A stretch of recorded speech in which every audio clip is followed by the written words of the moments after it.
Hi everyone, it's James here. I want to wish everybody a happy and prosperous new year 2025. Got the Christmas tree up still. This will be the last video where it features, so don't worry about that. Right, so this is going to be a thread response, and it is a response to a video that Kris at Dixieland Farm put up a good few weeks ago now. Kris is one of my oldest friends here on the vinyl community. Do check him out if you haven't already. Great guy, great collector, also a farmer with lots of other interests. And Kris wants us to show records, or at least one record. I think he showed one record in his video, and it was quite an interesting one. I don't think I can quite compete with the record that he showed. But the theme is to show a record or records that you've never had a reason to show before. Now I found this quite an interesting concept. It's got quite a nice circularity to it. You show the record because you haven't shown the record before, which is fair enough, and you've never had a reason to show it before, so therefore your reason for showing it is that you've never had a reason to show it. Quite nice. So the issue I had with this is that I do tend to show virtually everything I buy, so virtually every record I buy ends up in a Vinyl Finds video. I have a variety of other series on the go all the time, you know, my recent spins series where I dig records off the shelf that I haven't listened to for a long time and, you know, talk about them. I review records, so my series Revisiting, each features one album. So really it was a case of trying to find some records that were not really gonna ever figure into that world, really, you know, records that I probably would never show in Revisiting, ones that I bought years ago which are never going to turn up in a Vinyl Finds video, that kind of thing. So I found some real offbeat offerings here, and God knows whether they're going to be even vaguely interesting. This one, Rod Stewart and his album Blondes Have More Fun, which actually comes from 1978. I got this copy, it was about 1990, 1991. I think I bought it here in Lancaster when I was a student, and really I would have bought it really for the single Do You Think I'm Sexy, which I had on a vinyl single anyway. I bought that was one of the first records I ever bought back in 1978. Absolutely loved that record, absolutely loved it. I know I had that in my collection when I was a kid, and I had a couple of others. I had, you know, Girls Talk by Dave Edmunds, Pop Music by M, a couple of other ones, Part-Time Love by Elton John, Do You Think I'm Sexy by Rod Stewart. There was a great little run of pop records in 1978 by these kind of older established artists. I was just getting into pop music, and I was never a Rod Stewart fan. I never bought any Rod Stewart records when I was growing up, and like I said, I think I just bought this one. I probably saw it on Lancaster Market and picked it up just because I liked the single, even though I had the single. And I don't know whether I'd ever spun this record. It's been living at my mum's house for years and years. You know, one of those records that you sort of, you know, you can't quite bring yourself to part with it, but it doesn't really live in your collection. It just lives in your old childhood bedroom. So now I haven't listened to this prior to making the video, as in I haven't spun the record, but I did stream the album yesterday, and I actually quite enjoyed it. I mean, you know, Rod Stewart's got a great voice. You know, you can't argue with that. Do You Think I'm Sexy, I still think is a great song. He nicked it, he sort of nicked the chorus off an old George Ben record, didn't he? But I think he sort of made his own thing out of it, really. Dirty Weekend, the second track, I think was the B-side of the single. Ain't Love a Bitch, which I think was also a single, which is actually quite a good song. There's a couple of things on side 2 that I wasn't keen on. A very surplus to requirements cover version of Standing in the Shadows of Love, the old Motown song. Scarred and Scared at the end is actually quite a good song. There's some sort of decent moments on this album. It was absolutely slagged off by the critics in 1978 because there was this perception that he'd gone disco, and it was a bit like sort of Kiss Dynasty in a way. There was, you know, 1 or maybe 2 disco orientated tracks, and the rest of it not so much, but even so it got kind of tarred with that brush, you know, Rod Goes Disco. But, you know, a decent album, one that I probably would never have featured in Revisiting, and I don't think it would have ever popped up in any other particular video. The great Reva label with the lion. What a great label that was. So yeah, Blondes Have More Fun by Rod. Now the next 2 records both have a common theme, that theme being ELO. In fact, they were also a band in 1978 who went a bit disco with their album Disco Very, or Discovery. a couple of spin-off albums. This first one, I didn't buy it, but a friend of mine gave it to me a few years ago, along with a load of other records that he had in his collection. This is Violin, and the album No Cause for Alarm. Now, this was Mick Kaminsky, who was the violin player in ELO. Let's have a look. There he is in the middle. This was some kind of short-lived project of his back in the day.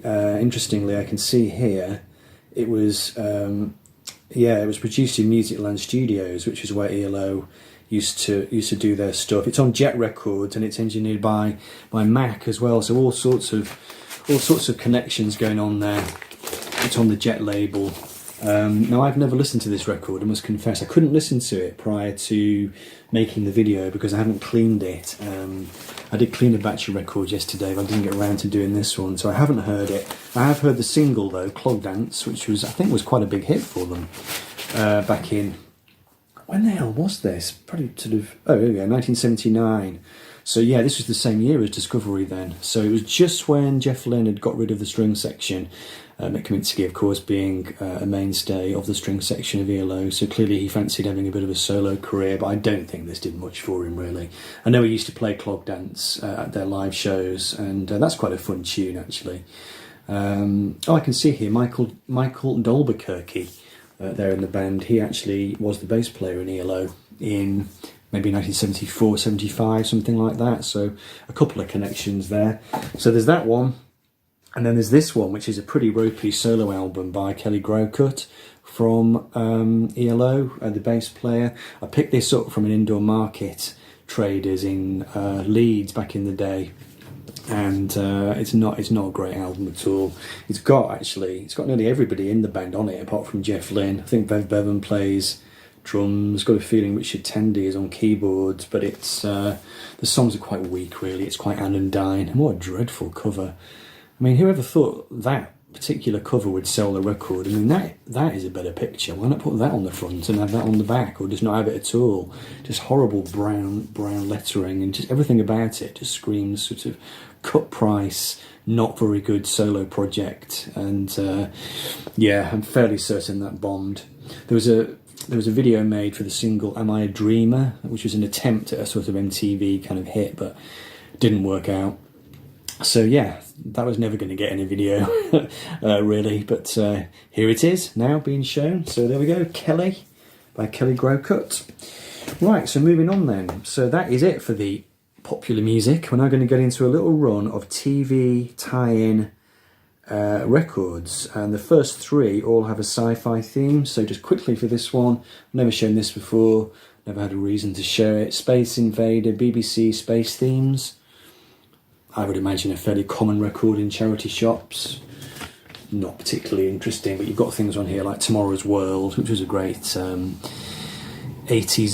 The 80s version of it was really good. It was a really good electronic piece. You've got Star Trek, Doctor Who, Blake Seven, The Sky at Night, which of course was Patrick Moore, wasn't it? This one doesn't even have an inner sleeve. That's how unloved it is on the classic BBC Records imprint.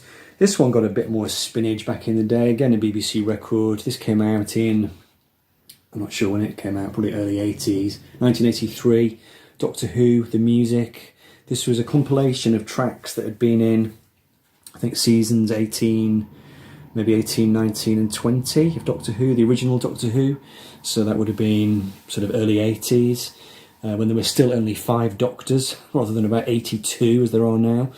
And this is quite a good record, actually. The BBC Radiophonic Workshop, who handled the Doctor Who incidental music back in the 80s, they had some really good composers. There was Roger Limb, who was really good, Paddy Kingsland, who was brilliant, a couple of others as well. Yeah, some really, really nice things on here. I used to enjoy listening to this in the days before we had video recorders. You couldn't watch your favourite shows, but if you got a record like this, you could at least listen to the music. Again, this one is on the BBC label. So there we have Doctor Who, the music. I don't think I've shown that one. And this one, I've never actually spun this, but this is the Hitchhiker's Guide to the Galaxy, Don't Panic. This was the cult sci-fi series written by Douglas Adams, of course, which began life as a radio show, BBC radio show. It was a stage play, TV show, and then, of course, finally a film. This, I think, is the original radio play. I think so, anyway.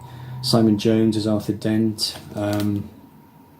So, yeah, I was a huge Hitchhiker's Guide fan back in the day. Had all the books. I could pretty much recite all the first book. I could pretty much, you know, just completely recite it. I'd read it so many times and just watched the TV show so many times. But the radio series, I'm fairly certain I have heard it, but I don't think I've ever spun this record. This is Oxfam, I can see, $5.99. So it's quite a nice thing to have. I must clean it up and listen to it on the original records label. So yeah, Hitchhiker's Guide to the Galaxy. Rest in peace, Douglas Adams. I did meet him many years ago at a Waterstones book signing. He wasn't a very nice man, at least not when I met him. Seemed quite tired. Just a quickie. I know John Downing, 6-inch pianist, 319, has shown this. This is Dougal and the Blue Cat. I saw this film back in, I think when it first came out, and it scared the pants off me. I was only about 3 or 4 when I saw it. It's actually quite a scary movie.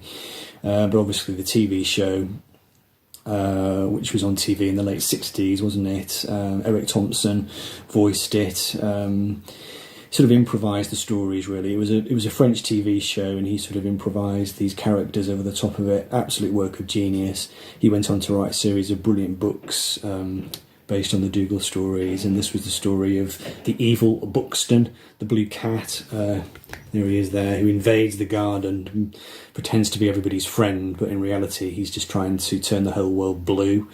It's a really, really funny it's a really funny film, actually. I've got it on DVD, I think, somewhere, but it's quite nice to have the soundtrack record, and that will be BBC. No, that will be an MFP record, classic MFP label. So there we go, from Doctor Who to the Magic Roundabout. And then this one, I loved this record when I was a teenager. I don't think I've never seen anybody show this. This is the Three of a Kind album. So you can see here Tracy Ullman in her younger days, before she was an American megastar. Lenny Henry, of course, who's still a working comedian, an actor in this country. He was one of the first big sort of, you know, black comedy stars that the BBC had. And then David Copperfield, who was a bit of a talent, but he rather vanished into the wilderness after Three of a Kind, not quite sure why. This was just basically just offcuts from the TV show put onto a record. So you had various characters. You've got old Scrunge here, Delbert Wilkins, the kind of black urban guy that Lenny Henry used to do. Medallion Man here, which was a fantastic character that David Copperfield used to portray. Break, Wind and Fire, which was their version of Earth, Wind and Fire. They used to do music spoofs in it. A really, really good version, or a spoof of Dollar there. Dollop, they were called, weren't they? Sing a Soppy Song. Yeah, I used to absolutely love this. And of course we all fancied Tracy Ullman, those lads, back in the 80s. And yeah, there she is, looking fresh as a daisy. So yeah, Three of a Kind. Haven't played that for a long, long time. Should give it a clean. Okay, so the last two I'm going to show are classical, would you believe? Now, I never really show classical records or talk about classical music, because I'm always a little bit scared of talking about it, because I don't really feel like I know a lot about it. I did grow up around it. My dad was a huge classical music fan and scholar, pianist, and you know, he had a huge collection of records, and we would listen to his music, and we would go and see classical concerts. This guy, we went to go and see him, Peter Donahoe. He's a very, very well regarded British classical pianist who won lots of big you know, very important competitions back in the day. He'd been on TV, he had a real profile. But I'm showing this record because it's actually signed to me. So you can see the signature there, with best wishes to James, Peter Donahoe. I never met him. I've got a feeling that my dad's friend had been to see him or met him or knew him in some way, and got me a signed record. And it did blow my mind, actually, because I was only young at the time, probably only about maybe 8 or 9, and to have, you know, a record by a world-class concert pianist who'd been on the telly signed to me personally, that was really special. This is one of a very, very small number of records that I've kept, although my dad kept, rather. He moved to CDs years ago and got rid of most of his records, but I managed to save a few back, and I've still got a few of his. So that's a video that's going to be made at some point. But this is Peter Donahoe playing Stravinsky, 3 movements from Petrushka, Sonata No. 6 by Prokofiev, and Etude Tableau in E-flat minor by Rachmaninoff, who was a big favourite of my dad's. And the last record I'm going to show is Rachmaninoff, and this is the art of Sergei Rachmaninoff, and you've also got Chopin on here, Sonata in B-flat minor, and Schumann Carnival, Opus 9. And this record is pretty special to me. It's got a picture of Rachmaninoff on the cover, and when I was a kid, for years my dad wore his hair very short. He had a crew cut, and this is back in the 1970s when men tended to wear their hair long, and I just accepted it. I never questioned it. But I remember in school, when I went to school, I was in reception, a couple of lads came over to me and said, is your dad in the army? And I said, no, why? And they said, well, he's just got an army haircut, because he used to have a crew cut. He had it for years and years. And I asked him, why do you have a crew cut? It's like I noticed for the first time that, you know, nobody else's dads had a crew cut hairstyle, but he did. And he got the record out and showed me. And he said, the reason I have my hair like this is because Sergei Rachmaninoff had his hair like that. He was my dad's absolute all-time hero. Rachmaninoff and Chopin, actually, those were his 2 favourites, and Liszt as well. I'll talk about it another day. When I went to my mum's house to dig out this record, I actually found 2 copies of it. He's got 2 copies of it. So yeah, RCA Camden.